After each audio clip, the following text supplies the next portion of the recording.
मधुमन में निष्क्रमणम् मधुमन में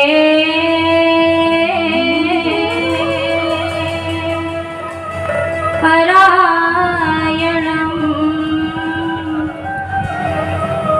वाचा वदामि मधुमन्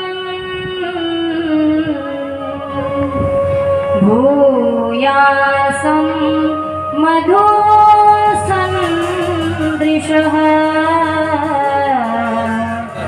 भूयासं मधुसन्दृशः।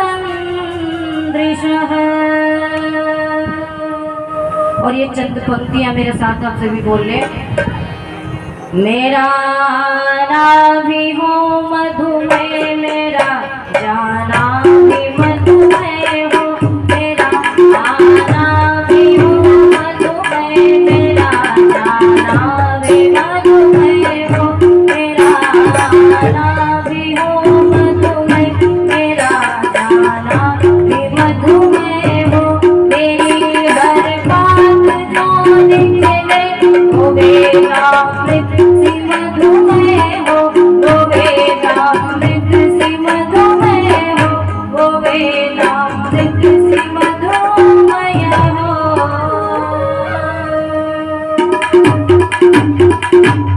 आपके इस नगर ग्राम में प्रथम बार वेद कथा और राम कथा का संगीतमय आयोजन किया गया है।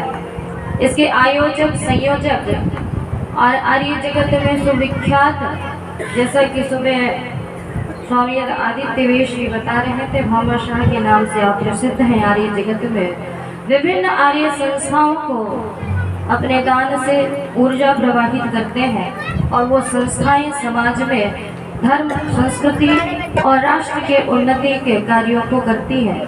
ऐसे कार्यों के धनी सम्माननीय श्री दीनदयाल आर्य जी, सम्माननीय माता जी, इनके छोटे भाई सम्माननीय रमेश जी एवं उनकी धर्मपत्नी जी, इस कार्यक्रम के समस्त कार्यकारिणीगण, सभा में उपस्थित समस्त भद्र पुरुषों, ईश्वर भक्तों, श्री राम भक्तों, इस सभागार को शोभावान प्रदान कर रही वंदनीय पूजनीय मातृशक्ति में नमन करती हूँ। इस मंच से आप सभी को बहुत ही सुंदर, जिनकी आप गीतों को सुन रहे थे, मेरे से पूर्व आर्य जगत के सुप्रसिद्ध वैदिक भजनोपदेशक और भजनोपदेशक परिषद के महामंत्री डॉक्टर कैलाश धर्मठ जी, और उससे पूर्व जिनके बड़े ही सारे गर्भित विचारों को आप सुन रहे थे, ओम नाम की व्याख्या कर रहे थे, सम्माननीय पंडित भीष्म जी, जिनके सानिध्य से सभा में चार चांद लग जाती है। ऐसे सम्माननीय कलाकार, वादक और मेरे पितृतुल्य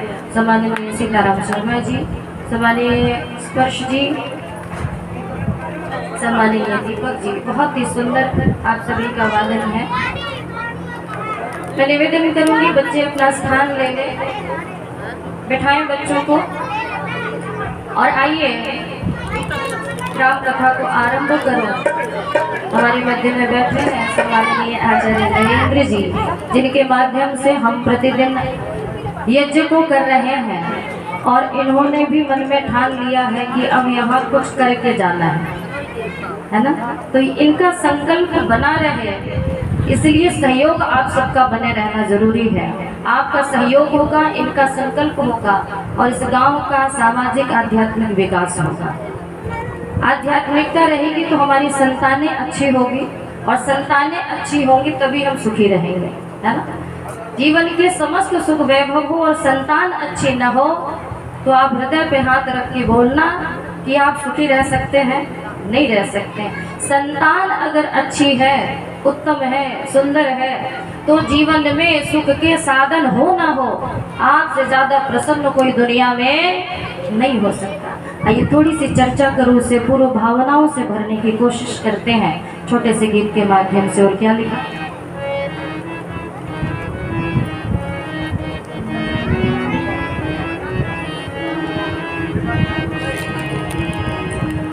क्या खोया क्या पाया इस जहान में, अपने मन को लगा ले भगवान में।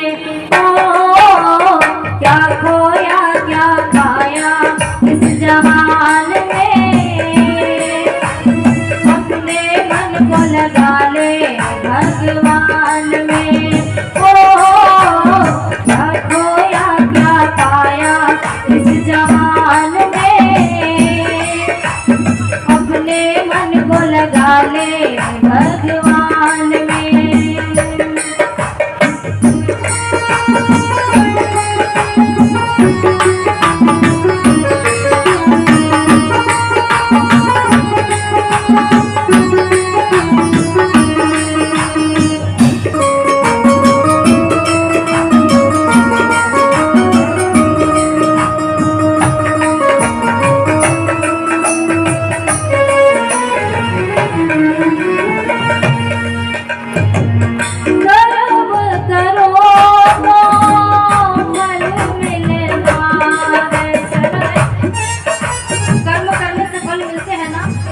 बच्चे अच्छा काम करें तो आशीर्वाद देते हो नहीं देते?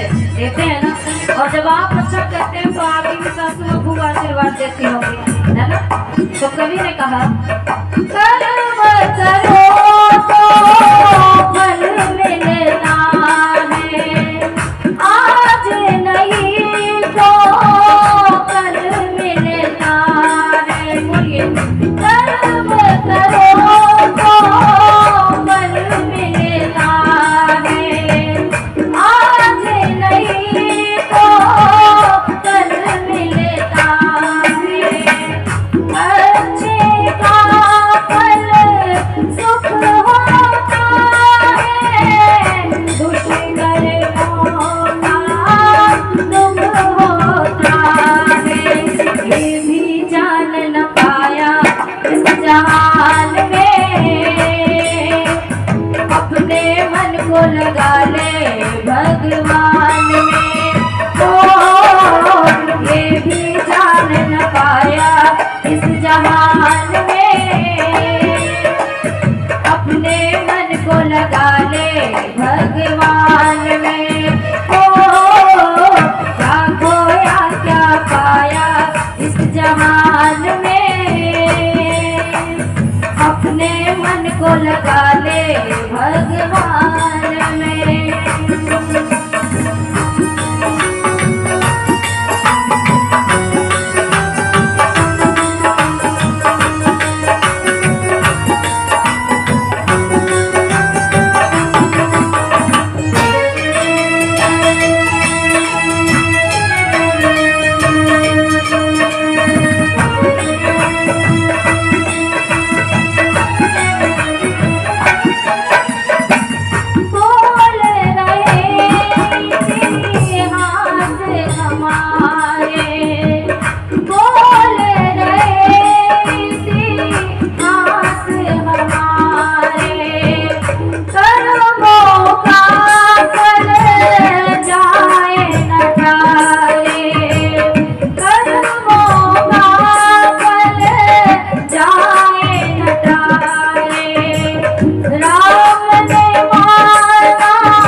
भगवान में। ओ क्या खोया क्या पाया इस जहान में, अपने मन को लगा ले भगवान में।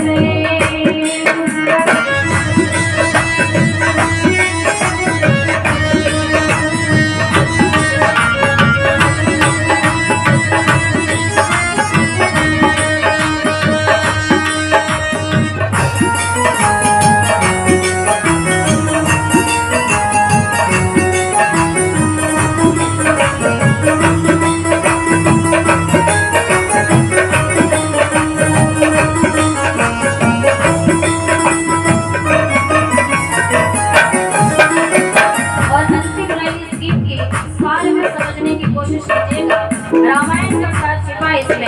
और क्या लिखा?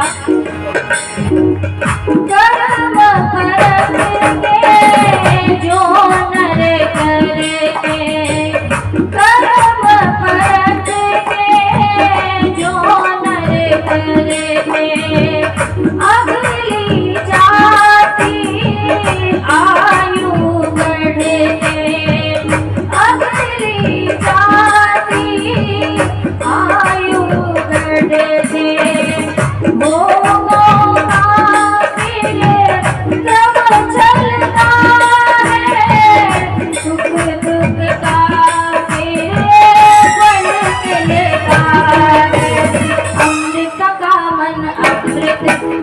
पान में अपने मन को लगा ले भगवान में। ओ क्या खोया क्या पाया इस जहान में, अपने मन को लगा ले भगवान में। आलिया बोले क्या खोया क्या पाया इस जहान में, अपने मन को लगा ले भगवान में। क्या खोया क्या पाया जहान में, अपने मन को लगा ले भगवान में, अपने मन को लगा ले भगवान में, अपने मन को लगा ले भगवान में। क्या खोया क्या पाया इस जहान में, अपने मन को लगा ले भगवान का। कर्म करो तो फल मिलता है, आज नहीं तो ये अकाट्य सत्य है, संसार का अकाट्य नियम। जो आप कर रहे हैं इसका फल आपको जरूर मिलेगा। इसको हमने नहीं माना, श्री राम ने भी इस बात को माना है कि जो कर रहा हूँ इसका फल मुझे मिलने वाला है। तभी तो चक्रवर्ती साम्राज्य के अधिकारी होते हुए भी 14 वर्ष का वनवास उन्होंने काटा है। कर्मों का ही तो फल है, तो कर्म के फल को कोई झुठला नहीं सकता। चाहे वो महापुरुष हो, चाहे वो बहुत बड़ा तपस्वी हो, चाहे बहुत बड़ा विद्वान हो या सामान्य गृहस्थी हो, सभी को कर्मों का फल एक एक करके भुगतना ही पड़ता है, कोई बच नहीं सकता। आइए, इसलिए रामायण की चर्चा में भी कर्मों का फल देखने को मिलता है। और कैसा? हमारे आपके जीवन में तो बहुत कम दुख है ना। हम सामान्य व्यक्ति होते हुए भी इतने दुखों को नहीं झेला हमने आपने, जितना चक्रवर्ती साम्राज्य का अधिकारी होके भी श्री राम ने अनेक कष्टों को, विपदाओं को सहा था। ये संदेश दे रहा है रामायण कि जीवन में पुरुषार्थ बने, जीवन में कर्म प्रधानता को रखे, कि जो व्यक्ति जीवन में पुरुषार्थ करेगा वो इतिहास में अमर हो जाएगा, और जो व्यक्ति सब कुछ रहते हुए पुरुषार्थ नहीं करेगा वो उसका नाम कहीं न कहीं पीछे पन्नों में दब जाएगा। इसलिए आइए कथा का आरंभ करते हैं और मिलके बोलेंगे सब। आदि कवि श्री वाल्मीकि रामायण की सुनो कहानी, राम सिया राम जय राम, राम सिया राम जय जय राम, राम सिया राम जय जय राम। कल हम पहुंचे थे जब गुरु विश्वामित्र श्री राम को लेने कहाँ आते हैं, राजा दशरथ के पास पहुंचते हैं। और जब राजा दशरथ के पास विश्वामित्र पहुंचते हैं कि भेजो श्री राम को, लक्ष्मण को मेरे साथ जंगल में। कहा क्यों गुरुदेव? तो कहा वन में राक्षस परेशान कर रहे हैं, कोई भी यज्ञ वो पूर्ण होने नहीं देते। और जैसे ही दशरथ ने गुरु की बात को सुना, मना तो सीधे सीधे नहीं कर सकते थे, लेकिन पिता ही तो थे, पिता का हृदय था, कैसे मना रहे हैं गुरुदेव को कि देखिए बड़े प्रेम से संभल के मना रहे हैं कि मैं बात भी कह जाऊं और गुरुदेव मेरी बात भी मान ले। कहते हैं हे गुरुदेव, राम तो बहुत छोटे हैं अभी। राम कैसे है? अभी तो 15-16 वर्ष के सुकुमार ही तो है। ये क्या राक्षसों से लड़ेंगे? इन्हें तो अभी युद्ध कभी किया ही नहीं, युद्ध को देखा ही नहीं अभी तक इन्होंने। मैं आपसे कहता हूँ, मैं अपनी चतुरांगिनी सेना आपको दे देता हूँ और ये चतुरांगिनी सेना आपके साथ जाएगी, सभी दुष्टों का सर्वनाश करके आएगी। लेकिन गुरु भी जानते थे कि लेके तो मुझे जाना ही है। विश्वामित्र कहते हैं दशरथ, ये काम तेरे बस का नहीं है। ये जो राक्षस है रावण के भेजे हुए राक्षस है और इन राक्षसों का वध कोई कर सकता है तो तुम्हारा श्री राम ही कर सकता है। इसलिए राम को तो लेके साथ में जाऊंगा। लेकिन दशरथ फिर भी मनाने की कोशिश करते हैं कि हे गुरुदेव, आप मेरी बात को मान लो। इस राम में मेरे प्राण बसते हैं। फिर अपने ऊपर आते हैं, कहते हैं इस राम में मेरा प्राण बसता है। कैसे ना बसे? जीवन के इतने वर्ष बीतने के बाद पिता बने थे, है ना? जीवन के कितने वर्ष बीत गए, 3 रानियां और संतान नहीं थी। पुत्रेष्टि यज्ञ करते हैं तब जाके संतान प्राप्त होती है। और इस वृद्धावस्था में अब राम हमारे पास आए हैं तो तुम लेने के लिए आ गए हो। इस राम को देख के मेरे नयनों को आराम मिलता है। गुरुदेव, इन्हें मत ले जाओ, मैं अयोध्या की इस अवध की सारी सेनाएं तुम्हारे साथ भेज देता हूँ। फिर गुरु वशिष्ठ समझाते हैं कि नहीं, कि जो गुरुदेव कह रहे हैं, विश्वामित्र कह रहे हैं, इनकी बात को मान लो। और फिर राजाओं की नहीं चलती थी, तब विद्वानों की सुनी जाती थी। राजा अपनी मनमानी नहीं कर सकता था। थोड़ी सी प्रभुता हो जाए हम मनमानी शुरू कर देते हैं, लेकिन चक्रवर्ती साम्राज्य का अधिकारी मनमानी नहीं कर सकता था। अगर पुरोहित ने आदेश दे दिया कि ऐसा ऐसा तुम्हें करना है तो फिर निर्देश उसी का चलता था। गुरु के कहने पे मान जाते हैं। लेकिन मैं कहती हूँ पिता का हृदय बड़ा विशाल होता है। आप सभी माताएं बैठी हैं यहाँ पे, माताओं की तो कहते हैं उपमा ही नहीं है संसार में। माँ शब्द की कोई दूसरी उपमा नहीं है। ये माँ ही है जो रात में 2:30 बजे 3 बजे भी कोई व्यक्ति घर में आ जाए, बेटा आ जाए तो चूल्हा जला के भी रोटी बना के खिलाने की हिम्मत रखती है। और कभी रात में खुद आ जाए, घर में रोटी ना हो तो ये कह के सो जाती है कि भूख नहीं लगी है। इस माँ की तुलना दुनिया में किसी से नहीं की जा सकती, अनमोल होती है। इसलिए कवियों ने आपका बड़ा गुणगान गाया है। और क्या गाया है कि तू कितनी अच्छी है। अपनी माँ की भी गाना सब कोई, जिन जिन की माँ है वो सभी मिलके 2 लाइनें बोलेंगे। क्या कहेंगे? तू कितनी अच्छी है, तू कितनी भोली है, प्यारी प्यारी है ओ माँ, ओ माँ, ओ माँ, ओ माँ।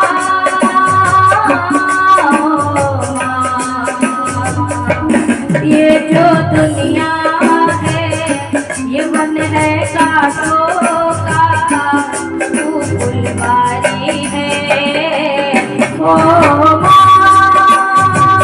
ओ माँ, ओ माँ,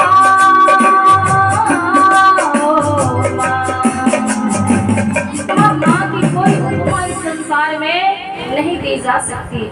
लेकिन मैं कहती हूँ माता के आंसू तो दिखाई दे देते हैं, लेकिन पिता के आंसू किसी ने आज तक देखे नहीं है। क्या उनके अंदर हृदय नहीं होता?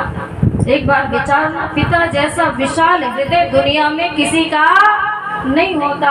हम माताएं अपनी आंखों से आंसुओं के द्वारा अपनी संवेदनाओं को प्रकट कर पाते हैं, लेकिन एक पिता कभी भी ये हिम्मत ही नहीं जुटा पाता। लेकिन उसका विशाल हृदय होता है। ऐसे ही दशरथ का हृदय है। और कैसा विशाल हृदय, अपनी एक जीवन की घटना को सुनाते हुए मैं आगे बढ़ूंगी। दिल्ली में आर्य समाज पुष्पांजलि में एक रिटायर कर्नल, मैंने जीवन की घटना को सुना रही हूँ मैं आपको। 75 वर्ष का रिटायर कर्नल जिसके 2 पुत्र थे, एक फ्लूट प्लेयर बांसुरी वादक था और दूसरा ऑस्ट्रेलिया में इंजीनियर। पिता की महानता को देखना, तब दशरथ की भावनाओं को आप समझ पाएंगे यहाँ पे। और जब मैं वहाँ आर्य समाज में धर्माचार्य के पति पे जाती थी, 10 मिनट 5 मिनट वहाँ संबोधन करने जाती थी वहाँ लोगों को, तो एक रिटायर कर्नल रोज मुझे देखा करते थे और लगता था जैसे मेरे से बात करना चाहते हैं, लेकिन मैं भी नई थी दिल्ली में, तो मुझे भी संकोच होता था। और एक दिन उन्होंने पहल करी ली, 4 दिन 5 दिन 6 दिन हुए और मैं बच्चों को निर्देश देके जा ही रही थी कि आगे खड़े हो गए मेरे। मैंने कहा, अभिवादन किया, उन्होंने भी नमस्ते किया। मैंने कहा, बताएं आप 4-5 दिन से मुझे देख रहे हैं, कोई बात है तो बताएं। तो उन्होंने कहा, आप 2 मिनट का समय देंगी? मैंने कहा बिल्कुल। फिर हम बैठे सामने आमने, उन्होंने कहा, अपना परिचय देना शुरू किया कि मैं रिटायर कर्नल हूँ, 75 वर्ष मेरी उम्र है, तरुण एनक्लेव में मेरी कोठी है। मैंने कहा, ये तो बड़ी अच्छी बात है। मैंने कहा, घर में? तो कहा, पत्नी को दिवंगत हुए कई वर्ष हो गए, 2 पुत्र हैं मेरे, एक पुत्र ऑस्ट्रेलिया में इंजीनियर है और दूसरा पुत्र जापान में फ्लूट प्लेयर है, बांसुरी वादक है। मैंने कहा, आप तो बड़े सौभाग्यशाली हो। तो कहा, यही मेरे दुर्भाग्य का कारण है। मैंने कहा, इसमें दुर्भाग्य की क्या बात है? कहा, मेरे 2 पुत्र हैं, लेकिन आज 3 महीने कुछ दिन कुछ घंटे, उसने गिन के रखा तो उस पिता ने कहा, इतने घंटे हो गए मेरी बात उनसे अभी तक नहीं हुई है। मैंने कहा, आजकल तो एंड्रॉइड फोन का जमाना है। मैं वहाँ बैठी थी, बेटे ने फोन कर दिया तो मुझे फिर बात करनी पड़ती है। 7 साल का पुत्र है मेरा, तो मैं जहाँ भी होती हूँ उससे ऑनलाइन बात करती हूँ तो लगता है जैसे मेरे सामने ही है। मैंने कहा, एंड्रॉइड फोन का जमाना है आजकल, आप फोन लगाए, वीडियो कॉल से बात कर लिया कीजिए, मन को अच्छा लगेगा। उन्होंने कहा, बात तो दूर छोड़िए, मैं मैसेज भी मैसेंजर पे छोड़ता हूँ तो उसका उत्तर दूसरे दिन मिलता है और ये मिलता है कि अभी व्यस्त हूँ, फ्री होता हूँ तो आपसे बात करता हूँ। मुझे बड़ी तकलीफ हुई, लेकिन कुछ समय बाद मैं व्यस्त हो जाती हूँ, आना जाना छूट जाता है। और करीब 1.5 वर्ष के पश्चात या 1 वर्ष के पश्चात जन्माष्टमी का कार्यक्रम मना रहा था आर्य समाज पुष्पांजलि, और मैं वहाँ पहुंची भजनोपदेश के लिए। तो मेरी नजरें कर्नल को ढूंढ रही थी, जैसे कुछ चेहरे जाने पहचाने हैं। पिछली बार जब मैं प्रथम बार आई तो सम्माननीय रमेश जी, धर्मपत्नी जी, उनकी माता जी को देखा मैंने, तो मुझे इनके चेहरे याद थे। तो वैसे ही जब मैं वहाँ पहुंची तो कर्नल को मैं याद कर रही थी कि कर्नल दिखाई नहीं दे रहे हैं। पहले दिन मैंने कुछ बोला नहीं, दूसरे दिन फिर गई, फिर भी कर्नल ना दिखे। कर्नल हमेशा सामने होते थे। तो मैंने पूछ लिया वहाँ के मंत्री से, अरोड़ा जी से, कि क्या बात है, कर्नल साहब नहीं दिख रहे। उन्होंने कहा कि आपको पता नहीं। मैंने कहा, क्या? कहा, न्यूज में आया था, पेपर में छपा था। मैंने कहा, क्या हुआ? तो कहा, 75 वर्ष के कर्नल ने सुसाइड कर लिया। विचारना एक बार, 75 वर्ष का कर्नल अपने आप में कर्नल होता है जीवन को, सुसाइड कर लिया। मैंने कहा, बात क्या हुई थी? पता तो था व्यक्ति दुखी है। तो उन्होंने कहा कि वो अपने बच्चों से बात नहीं कर पा रहे थे, कई महीने हो गए थे, इसलिए उन्होंने सुसाइड कर लिया। सुसाइड करने से पहले एक लेटर लिखा उन्होंने। उस लेटर को, शब्दों को जब मैंने सुना तो मेरे रोंगटे खड़े हो जाते हैं। और आज भी मैं हृदय से नमन करती हूँ विश्व के समस्त पिताओं के, जिनके आंसू नहीं निकलते लेकिन भावनाओं से ओतप्रोत कभी माता से कम नहीं होते। उस कर्नल ने अपने लेटर में लिखा था कि मैं अपने बच्चों से बात करना चाहता हूँ, लेकिन उनके पास मेरे लिए समय नहीं है। ये 4 महीने कुछ दिन कुछ घंटे हो गए हैं। मैं अब इस संसार में जीना नहीं चाहता हूँ, इसलिए मैं अपने इस शरीर को छोड़ना चाहता हूँ। लेकिन के बाद के शब्द आपके हृदय को झकझोर के रख देंगे। वो पिता कहता है, लेकिन मेरे मरने के पश्चात मेरी संतानों को किसी भी प्रकार का मानसिक या शारीरिक कष्ट ना दिया जाए, ये मेरी अंतिम इच्छा है। इन शब्दों को सुन के मेरा हृदय रो पड़ा उस समय कि पिता वाकई में कितना महान होता है। जिन संतानों के अवहेलना के कारण इस संसार से अपने शरीर को छोड़ना चाह रहा है, फिर भी अपने संतानों की सुख की सोच रहा है। ऐसे माता पिता की अगर हम आप सेवा न करें तो राम कथा सुनना हमारा व्यर्थ हो जाएगा। ये रामायण संदेश दे रही है कि अपने घर में अपने माता पिता बुजुर्गों की सेवा करने हम सीख लें। यहाँ दशरथ भी ऐसे ही भावनाओं से ओतप्रोत हैं। कह रहे हैं, मुनिवर कृपा करो मुझ पे। इस राज्य की सारी सेनाएं मैं तुम्हें दे सकता हूँ, लेकिन श्री राम को मुझसे दूर मत करो। और अपनी भावनाओं में बहते हुए कहते हैं, क्या कहते हैं? बच्चे हैं अभी तो लक्ष्मण राम हो, अरे बच्चे हैं अभी तो लक्ष्मण राम। नाम निवर मैं वन में कैसे भेज दूं। नाम निवर मैं वन में कैसे भेज दूं। बच्चे हैं अभी तो लक्ष्मण राम हो, बच्चे हैं अभी तो लक्ष्मण राम। नाम निवर मैं वन में कैसे भेज दूं। नाम निवर मैं वन में कैसे भेज दूं।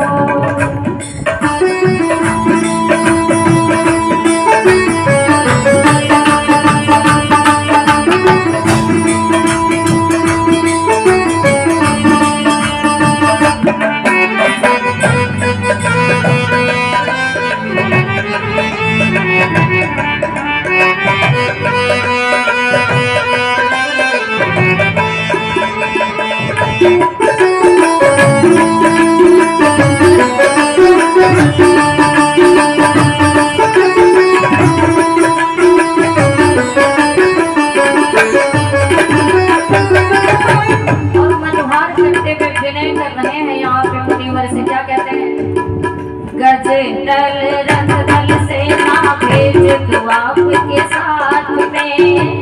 गजदल रथदल सेना भेज तू आपके साथ में।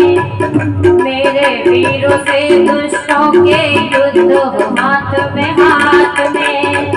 राम का बहाना कोई काम हो, राम का बहाना कोई काम।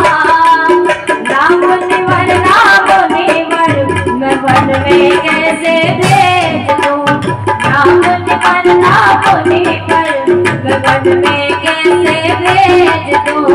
बच्चे हैं अभी तो लक्ष्मण राम हो, बच्चे हैं अभी तो लक्ष्मण राम। बोलो नाम निवर मैं वन में कैसे भेज दूं। नाम निवर मैं वन में कैसे भेज दूं।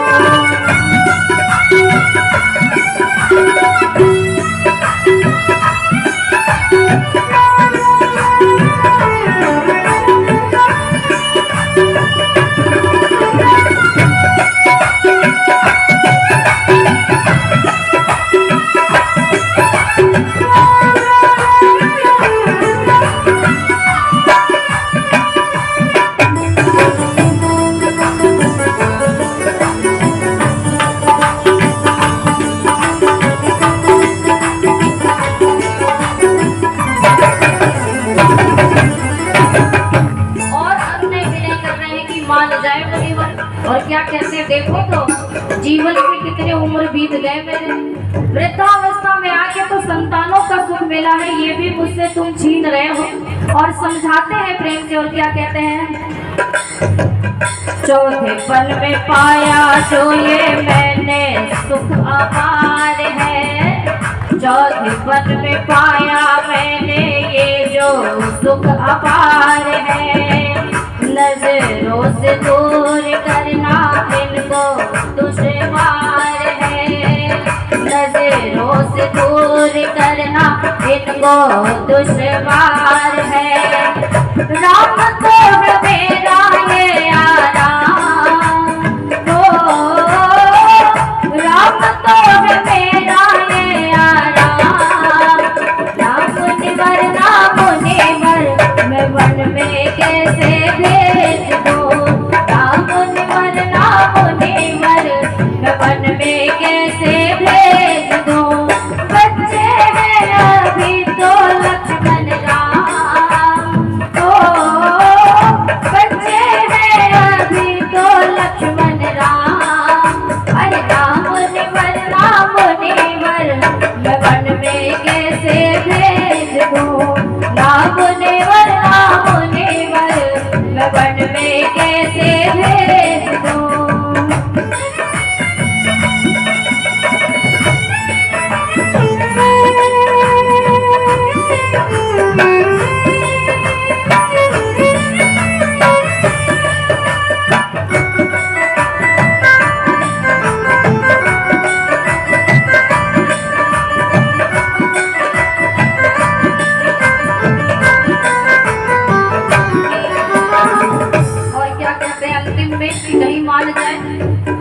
कोमल है शरीर ये रहेंगे कैसे वन में।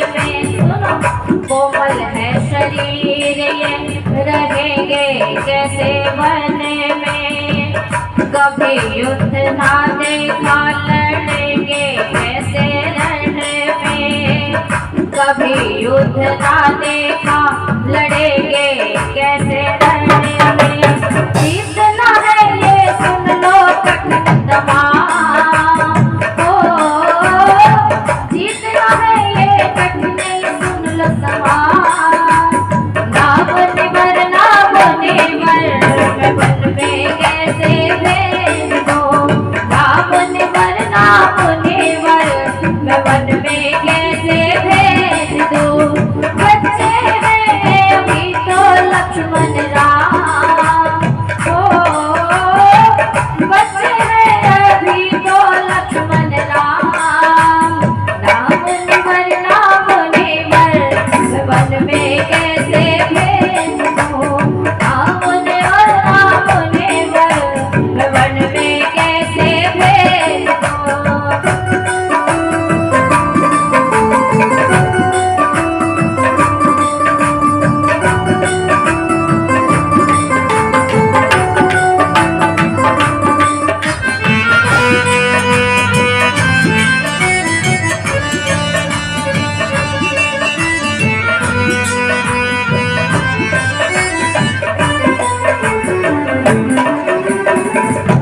रावण का नाम सुन नरेश घबरा गया।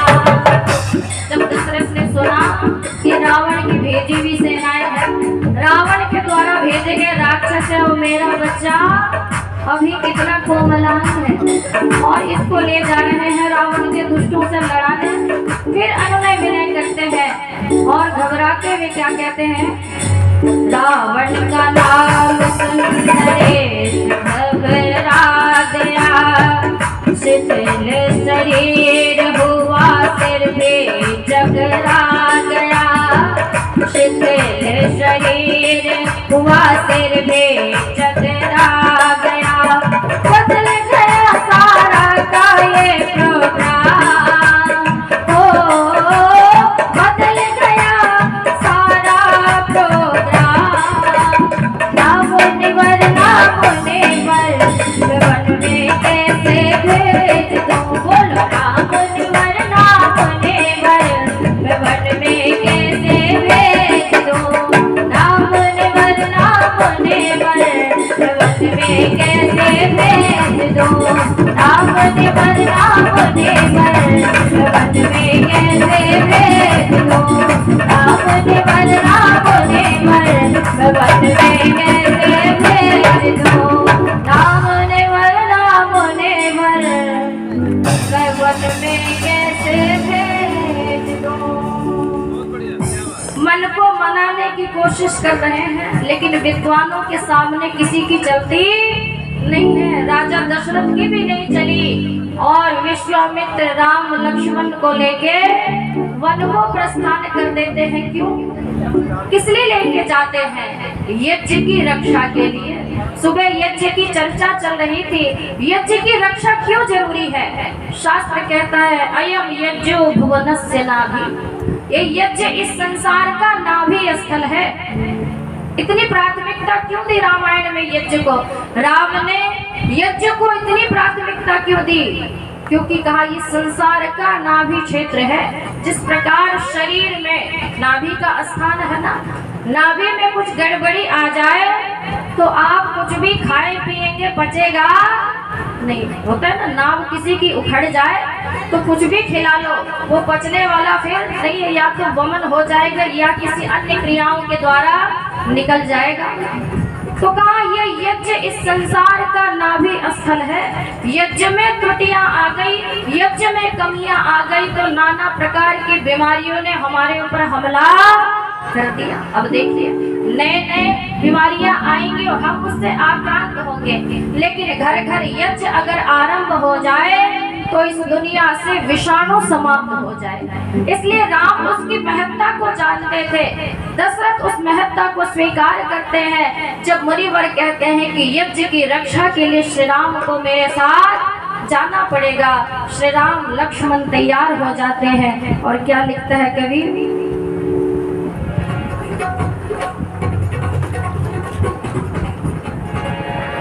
और उसके पश्चात पहुंचते कहाँ पे हैं, राम और लक्ष्मण को लेके जब विश्वामित्र चलते हैं तो लिखते हैं, राम लखन संग लिए शिवाश्रम विश्वामित्र वहाँ पर आए, युद्ध योग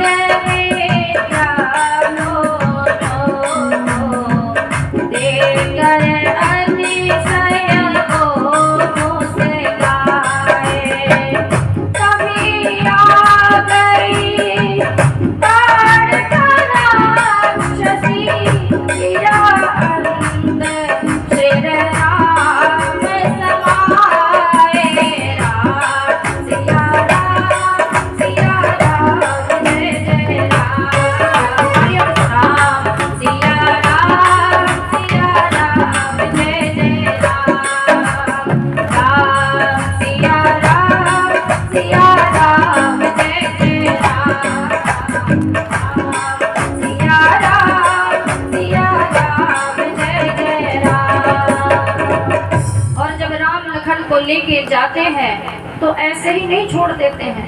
वहाँ पे योग विद्या और वहाँ बता रहे हैं कि विभिन्न प्रकारों की युद्ध विद्या को सिखाते हैं वहाँ पे विश्वामित्र कि कैसे तुम उनसे लड़ोगे।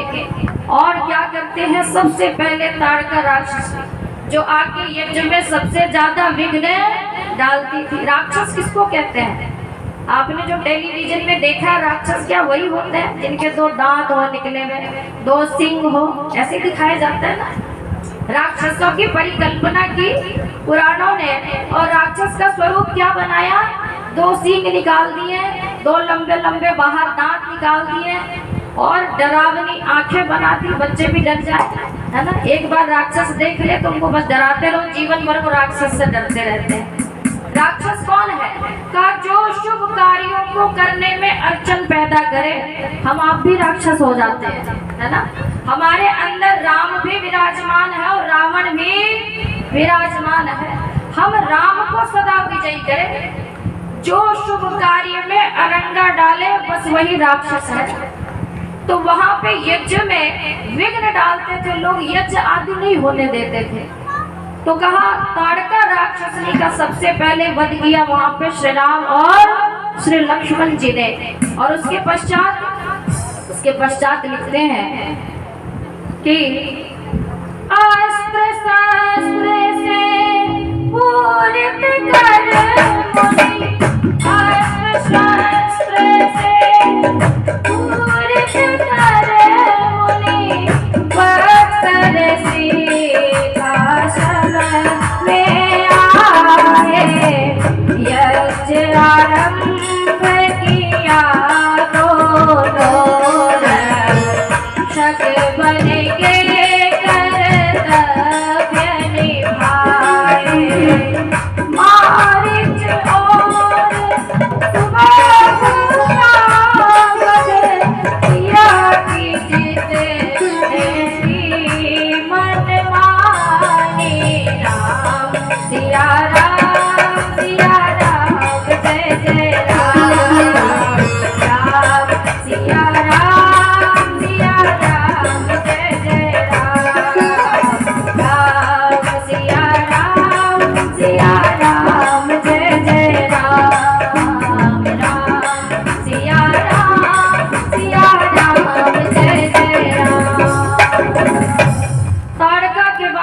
किसका अंत किया, सुबाहु और मारीच का। इतनी प्रभुता उनके अंदर गुरुओं ने भर दी, इतनी शिक्षा उनके अंदर भर दी कि वो बड़े बड़े राक्षसों को चुटकियों में खत्म कर देते थे, जिनको वहां के सारे सन्यासी मिलके नहीं जीत पाते थे। केवल राम और लक्ष्मण अकेले अपने तप से, अपनी विद्वता से, अपनी बुद्धिमत्ता से, अपने योग शास्त्र से, अपनी शास्त्र विद्या से सभी शत्रुओं को वहां पे तुरंत और तुरंत सफाया करते जा रहे थे। समय बीतता जाता है, राम और लक्ष्मण में विशेष गुणवत्ता आती जाती है। और कैसी गुणवत्ता? कहते हैं धीरे धीरे उनके अंदर शौर्यता, वीरता, प्रभुता, तेजस्विता, ओजस्विता उनके आभा मंडल पे चमकने लगती है। जब हमारे अंदर ज्ञान आता है ना, तो हमें मेकअप करने की जरूरत नहीं पड़ती। आज मेकअप से शाइनिंग लाई जाती है चेहरे पे, लेकिन आपको देखना हो तो गुरुकुल में जाके देखना। कभी गुरुकुलों में पहुंचना और वहां के ब्रह्मचारियों ब्रह्मचारिणियों को देखना, चेहरे पे इतना तेज होगा कि दुनिया का सारा मेकअप उनके सामने फेल होता है। आपने देखा होगा तपस्वियों को, मस्तक पे तेज चमकता है। ऐसे तेजस्वी वहां पे राम और कृष्ण हो जाते हैं, जिसको रामायण में जब दिखाते हैं तो पीछे की ओर लाइटिंग दिखाई जाती है ना, लाइट घूम रही है। ये लाइट ओज का प्रतीक है, तेज का प्रतीक है।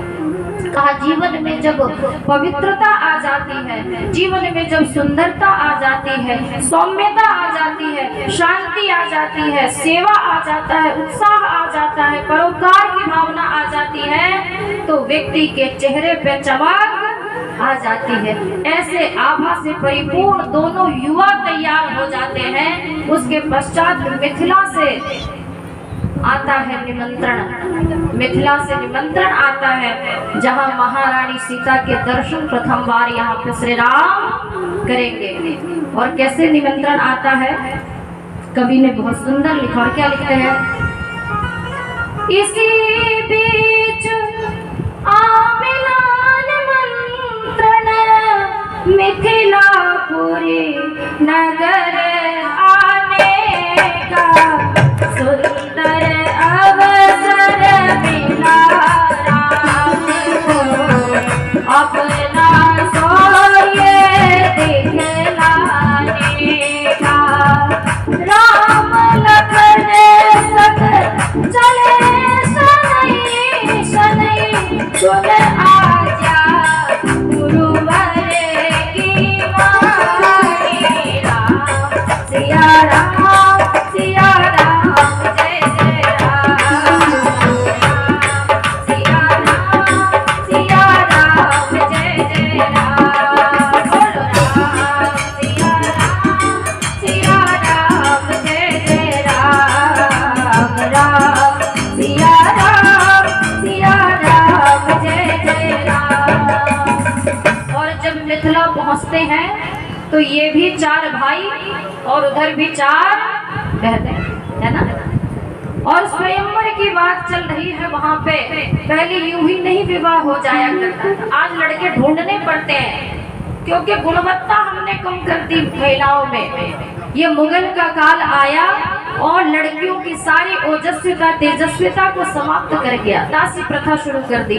लेकिन तब वेदों वाला युग था, तब क्या होता था? सीता ने क्या किया था? स्वयंवर होता था। तब लड़कियां अपना मान रखती थी कि मेरे अंदर जो गुण है, मेरे अंदर जो प्रभुता है, ऐसी ही टक्कर वाला विद्वान भी मेरे सम्मुख आना चाहिए। तब जाके राष्ट्र का निर्माण होता था, लव कुश जैसी उत्तम संतानें पैदा हुआ करती थी। और वहां पे स्वयंवर रचा जा रहा है। कवि ने बहुत सुंदर कल्पना की। और क्या कहता है? इधर चार बहने भी सीता, उधर चार भाई थे राम।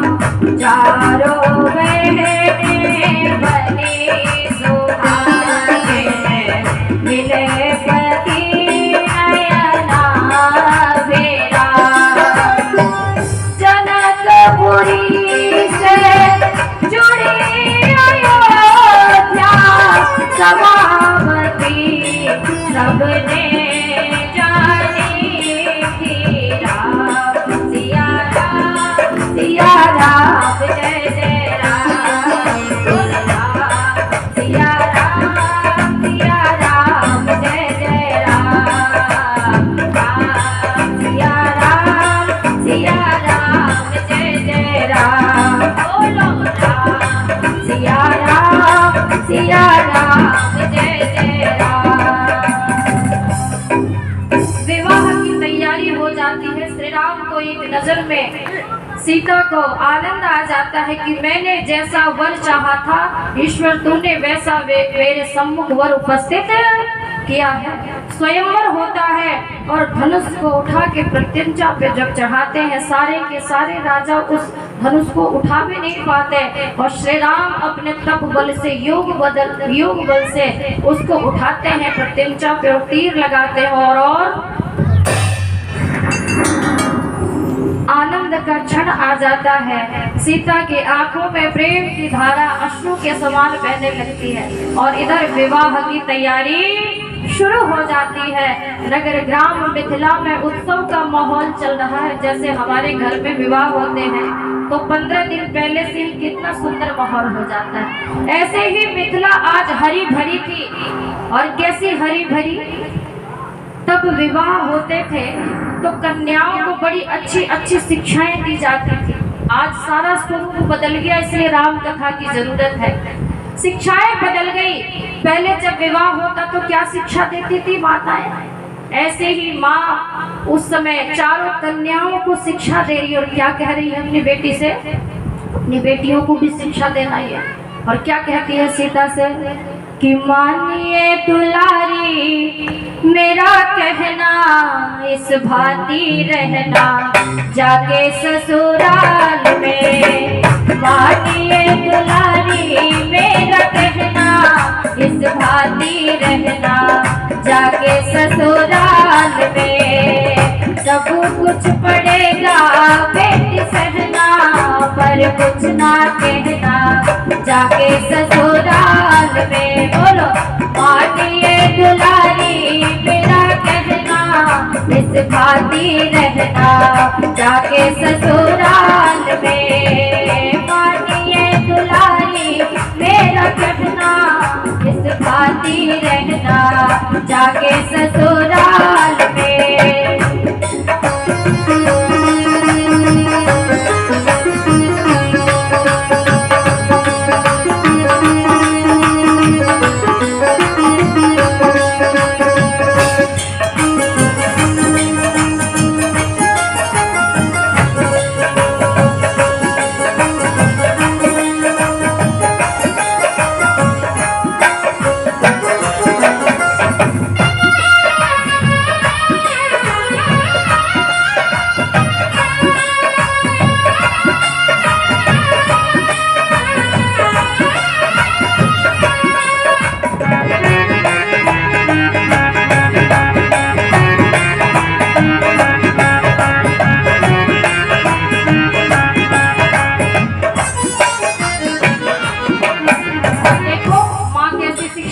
कैसी शिक्षा हमें देना चाहिए अपनी बच्चियों को। लिखती है माता के समान अपनी सासू माँ को जानना, माता के समान अपनी सासू माँ को जानना। पिता के समान अपने ससुर जी को मानना, पिता के समान अपने ससुर जी को मानना। जेठानी का आदर करना, जेठानी का आदर करना। ननद को समझना अपनी बहना, ऐसे भांति रहना जाके ससुराल में। मानिए दुलारी मेरा कहना, इस भांति रहना जाके ससुराल में। मानिए दुलारी मेरा कहना, इस भांति रहना जाके ससुराल में।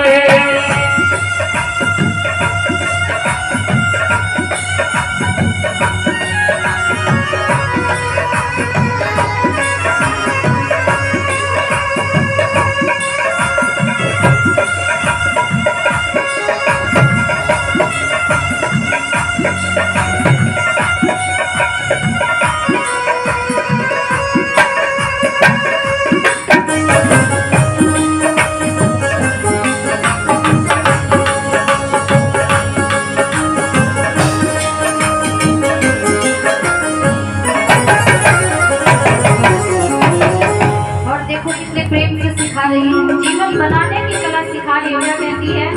कभी कभी सांस तेरी कड़वे बोल बोलेगी, कभी कभी सांस तेरी कड़वे बोल बोलेगी, मार के ताना तेरे हृदय को टटोलेगी, मार के ताना तेरे हृदय को टटोलेगी। कुछ नहीं तू कहना रे बहना, कुछ नहीं तू कहना, इस भांति रहना जाके ससुराल में। मानिए तुम्हारी मेरा कहना, इस भांति रहना जाके ससुराल में। मानिए तुम्हारी मेरा कहना, इस भांति रहना जाके ससुराल में। सब कुछ पड़ेगा किसना पर कुछ ना कहना जाके ससुराल में। मानिए तुम्हारी मेरा कहना, इस भांति रहना जाके ससुराल में। मानिए तुम्हारी मेरा कहना, इस भांति रहना जाके ससुराल में। मानिए तुम्हारी मेरा कहना, इस भांति रहना जाके ससुराल में। जाके ससुराल में, जाके ससुराल में। ये माता उपदेश कर रही है अपनी बेटियों के। मान ले दुलारी मेरा कहना, इस भांति रहना जाके ससुराल में। और एक बार विचारना, हम अपने बच्चों को क्या शिक्षाएं देते हैं। रामायण की कथा इसलिए सुने कि हमारा घर बने, इसलिए नहीं कि केवल ऐतिहासिक कथा है। श्री राम की कथा है, सुन के जीवन में राममय बनने के लिए राम की कथा सुननी है कि राम जैसा घर हम अपना बनाएंगे। कैसा बनाएंगे? तब ये रामायण की बात है। माताएं इतनी धनवान है, विद्यावान है, गुणवान है, चक्रवर्ती साम्राज्य की अधिकारिणी है, लेकिन संतान को क्या शिक्षा दे रही है कि कभी कभी सास तेरे कड़वे बोल बोलेगी, मार के ताना तेरे हृदय को टटोलेगी। टटोलेगी क्या? सास को इतना बदनाम कर दिया समाज में, लोगों ने कहा जिसके रहने से सांस न लिया जाए बहू को, उसी का नाम सास। लेकिन शास्त्र कहता है, मेरा हृदय कहता है कि जिसके रहने से घर की सारी संतानें निश्चिंतता पूर्वक सांस लेती है, उसी का नाम सास। वास्तव में हमने सास की प्रभुता को नहीं समझा। वो चाहती है कि नगर ग्राम के सारे लोग मेरी बहू का सम्मान करें, इससे प्रेम करें, इसकी सभी लोग प्रशंसा करें। इसलिए कभी कभी कड़वा भी बोल जाती है कि मैं ही बोलूं, इसे दुनिया का कोई और दूसरा व्यक्ति, इसे कोई भी उंगली उठाने वाला न हो। वो सास होती है, शिक्षा दे रही है माँ अपनी बेटी को। और हम क्या शिक्षा देते हैं? मैंने देखा बड़े बड़े घरों में आज की माताएं शिक्षा देती हैं, घबराने की बात नहीं। सच बोलूं तो स्वीकार देना इस पे यहाँ पे। आज की माताएं शिक्षा देती है बेटियों को विवाह के समय कि घबराने की जरूरत नहीं है और डरने की तो बिल्कुल भी नहीं है। बेटे की तरह पढ़ा के तुम्हें योग्य बनाया है, पैसा खर्च किया है। ज्यादा बुढ़िया और बुढ़ा इधर उधर बोले, टेंटे करे तो अकेले हो जाना, दोनों ही कमाने वाले हो, आराम से चैन से रहना। देती नहीं देती शिक्षाएं, देती है माताएं अब शिक्षाएं। शहरों का हाल बिगड़ा है, आप बचे हुए हो गाँव में। शहरों का हाल बिगड़ गया है। आज बेटे के विवाह से पहले माताओं को चिंता हो जाती है कि आगे का जीवन कैसे कटेगा, है ना। पहले के समय में माताएं गदगद हुआ करती थी कि बहुएं आएंगी और घर का संभालेंगी। पहले सास का शासन होता था और बहुएं सिर झुका के मानती थी, और आज सास सोचती है कि अब मेरा क्या होने वाला है ना। और पतियों की तो दुर्दशा ही है। पहले कभी समय था जब महिलाएं डरा करती थी और पतियों का प्रकोप होता था, एक बार पति गुर्रा दे तो फिर पुरानी माताएं बताती हैं कि हमने कई वर्षों तक तो चेहरे ही नहीं देखे अपने पति देव के। आप में से भी कोई है क्या? माताएं स्वीकार करी। देखो मैं तो सोचती थी झूठी बोलती हूँ, कहती थी कई वर्ष तो हमने शकल ही नहीं देखा अपने पति का, इतना प्रकोप था पति का। समय बदल गया, आज पत्नी का प्रकोप है ना? कैसा प्रकोप? आज अगर पति कह दे, पत्नी कह दे एक दूसरे से, तो कोई किसी की सुनने वाला नहीं है। वो कहता है तुम हमसे टकराओगी तो चूर चूर हो जाओगी, मैं बहुत शक्तिशाली हूँ, पुरुष हूँ, कमा के लाता हूँ, खिलाता हूँ, तुम्हारा भरण पोषण करता हूँ, तुम मुझसे टकराओगी तो चूर चूर हो जाओगी। वो समय था जब महिलाएं डरती थी। अब कहती है तुम मुझसे टकराओगे तो बाहर रोटी तैयार हो जाओ। कमर कस राखी है, क्योंकि शिक्षा गलत दी जा रही है। विवाह के समय ही शिक्षा गलत दे दी जाती है। इसका परिणाम है कि आज विवाह के पश्चात घर नहीं बस पाते, बहुत मुश्किल से गृहस्थ बसता है। अब इसलिए जब बेटियों का विवाह करो तो बेटियों को सुंदर सुंदर शिक्षा दिया करो, जो शिक्षा माता जानकी को उनकी माँ दे रही है कि ये दुलारी तो तभी तक प्रिय बन के रहेगी जब तक तेरा आचरण प्रिय रहेगा। अपने प्रतिकुल में जा रही है तो तेरा आचरण कैसा हो? प्रिय होना चाहिए। केवल पति के साथ ही नहीं। लोग सोचते हैं चलो पति से बात बन गई तो सारा काम बन गया। कहा नहीं, पति कुल में जा रही है तो केवल पति नहीं, उस घर के जितने भी मेंबर हैं, उस घर के जितने भी सदस्य हैं, सबका प्रिय तुम्हें बनना पड़ेगा। इसलिए शिक्षा दे रही है वहाँ पे कि पहले जाके देखना, समझना, फिर अपनी वाणी का प्रयोग करना। और बिना देखे समझे जो वाणी का प्रयोग करती है महिलाएं, वो महिलाएं कभी अपना घर बसा नहीं पाती। विवाह का समय हो चुका है और विवाह संस्कार आरंभ हो चुका है। विवाह संस्कार कभी वैदिक तरीके से कराएं, जीवन में कभी विच्छेद की भावना नहीं आएगी। हमारा संस्कार ही नहीं होता है। 2 लाइनों के बाद इस गीत को कल पूरा करूंगी मैं। और विवाह चल रहा है, विवाह में एक प्रकरण आता है सप्तपदी। बहुत सारे प्रकरण है, हृदय वरण, लाजा होम, सप्तपदी, फेरे। फेरे वैसे 4 ही हम 7-7 करवा लेते हैं। 7 करवा लो, 14 करवा लो, शास्त्र 4 फेरे का आदेश देता है। और वहां पे सीता क्या कह रही है? हर लड़की वो सीता है जो विवाह के समक्ष उपस्थित है और क्या कहती है? सपनों में भरना मैं रंग चाहती हूँ, सपनों में भरना मैं रंग चाहती हूँ, जन्मों जन्म तेरा संग चाहती हूँ, सपनों में भरना मैं रंग चाहती हूँ, सपनों में भरना मैं रंग चाहती हूँ, जन्मों जन्म तेरा संग चाहती हूँ, सपनों में भरना।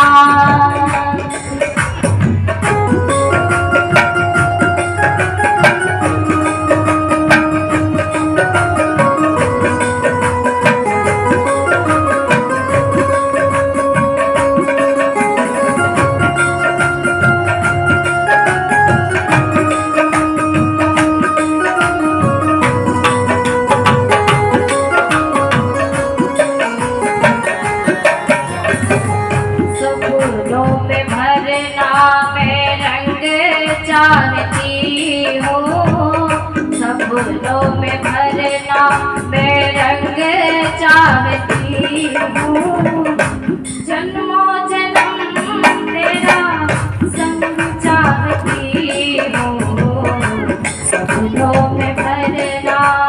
गीत को कल पूरा करेंगे और हाथ को खोल दे तालियों को।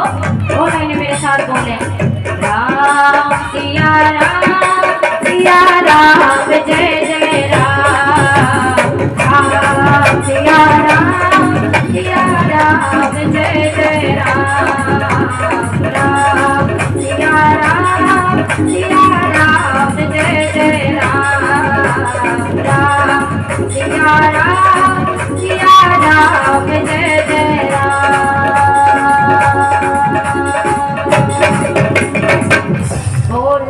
सीतापति रामचंद्र की।